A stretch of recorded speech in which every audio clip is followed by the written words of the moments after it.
Start करते हैं adverb. Adverb को आप बहुत आसानी से समझ सकते हैं अगर आप इसको स्प्लिट करें add and verb. Add mean addition and verb mean action. It mean it adds meaning into action word. ये हमारे एक्शन में मीनिंग का इजाफा करता है, एक्शन को एक्सप्लेन करता है।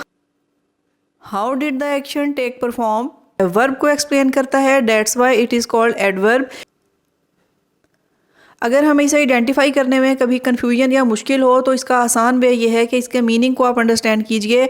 If it adds meaning into verb, अगर ये वर्ब को क्वालिफाई करेगा, change the meaning of verb, then it is adverb.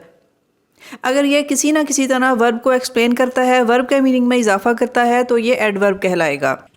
Most of the time adverb end on the letters L Y. तो आप देख सकते हैं ज़्यादातर एडवर्ब वर्ड एल वाई पे एंड होते हैं, यानी कि ली के साथ। क्विक से quickly, polite. Quickly is an adverb that adds meaning into an action word. It qualifies a verb, it tells us about the manner of an action. Quickly, quietly, politely, softly, silently, swiftly, these are some examples of adverb. And here another thing to understand, आप ये देखिए कि ये कौन से words किस में L Y का इजाफा किया गया है, तो आप आसानी से देख सकते हैं in adjectives. Quick is an adjective, quiet is adjective, polite is adjective, soft एक एजेक्टिव है, स्विफ्ट एक एजेक्टिव है। Adjectives tell us about the quality of noun. Adjective वो अल्फाज हैं जो कि हमें नाउन की क्वालिटी बताते हैं, बट जब इनमें एल वाई के एडिशन के साथ ये एडवर्ब में चेंज होते हैं और ये क्वालिफाई करते हैं वर्ब को। Addition of L Y adjectives are transformed into adverb and they qualify. सकते हैं एजेक्टिव जो कि क्वालिटी बताते हैं किसी नाउन की, एल वाई के एडिशन के साथ वो मीनिंग ऐड करते हैं वर्ब में, यानी कि एक्शन में। ऐसे देखिए कुछ और examples, obviously, certainly, bravely, hardly. तो यहाँ भी आप देख सकते हैं brave is an adjective, hard is an adjective, but bravely, hardly, these are adverb. जब ये ब्रेव से ब्रेवली में चेंज होगा तो ये एक एक्शन को डिस्क्राइब करेगा। हार्ड जो कि एडजेक्टिव है, नाउन की क्वालिटी बयान करता है, बट हार्डली में चेंज किया जाएगा तो ये वर्ब को डिस्क्राइब करेगा, यानी कि हमें किसी एक्शन के मैनर के बारे में बताएगा।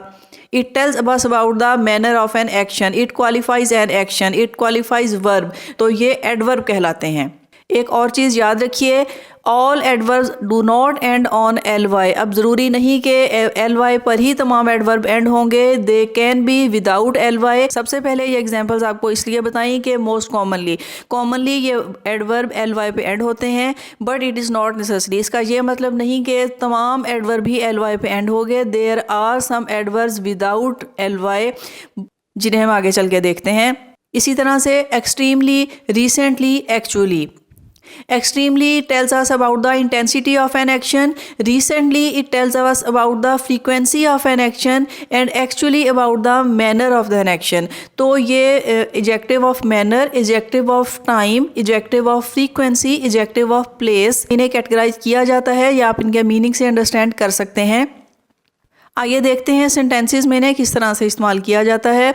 सारा वॉक स्लोली, ये तो आप समझ चुके होंगे कि slowly is an adverb and it qualifies the verb walk. It tells us about the manner of the verb, manner of the action walk. Ali speaks loudly, again it is easy to understand, loudly is the adverb and it tells us about the intensity of action speak।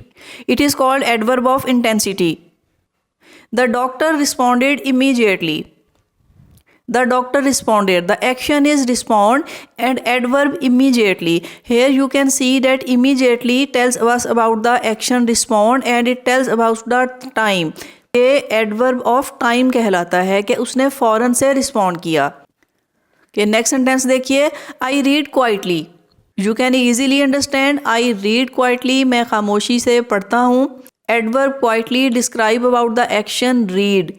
In the next sentence you can see I read the book quietly, again quietly describe the action read, but the change is here because there is an object after the verb। ये इसलिए लिखा गया कि आप ये देख सकें अगर एक एक्शन के बाद एक डायरेक्ट ऑब्जेक्ट इज हेयर कि आई रीड द बुक, मैं क्या पढ़ता हूँ, बुक पढ़ता हूँ, तो ऑब्जेक्ट को वर्ब के बाद लिखा जाएगा and adverb will be after this object. But अगर हम इसे इस तरह से लिखें I read quietly the book, तो ये गलत होगा। If there is a direct object after the verb, we will place the object after verb and adverb will be used after this object. I got very good results. The highlighted word is very and you can see that very is adverb here but it does not end on the letters ly.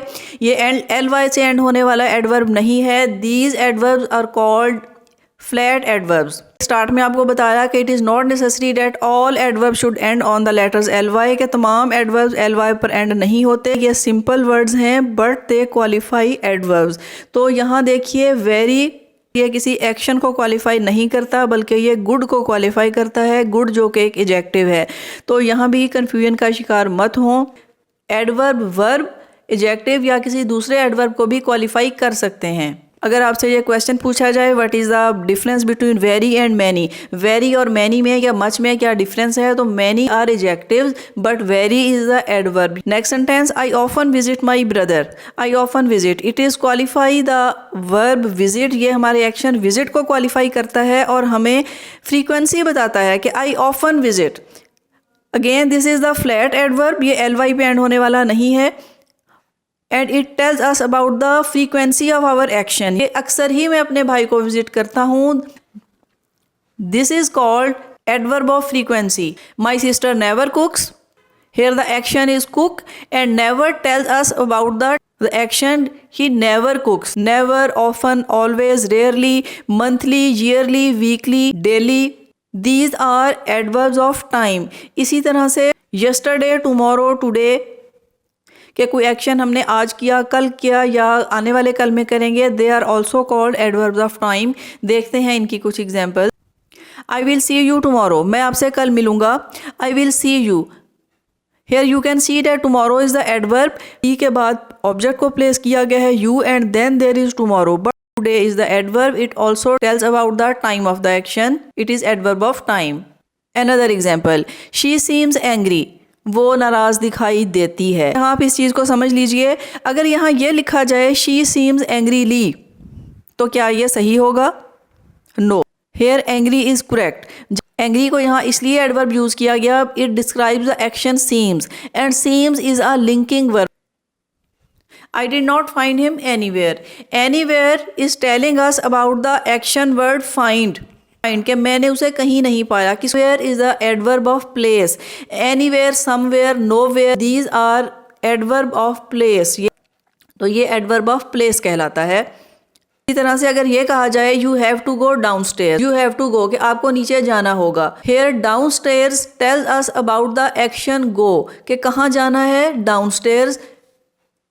This downstairs is adverb that tells us about the action go.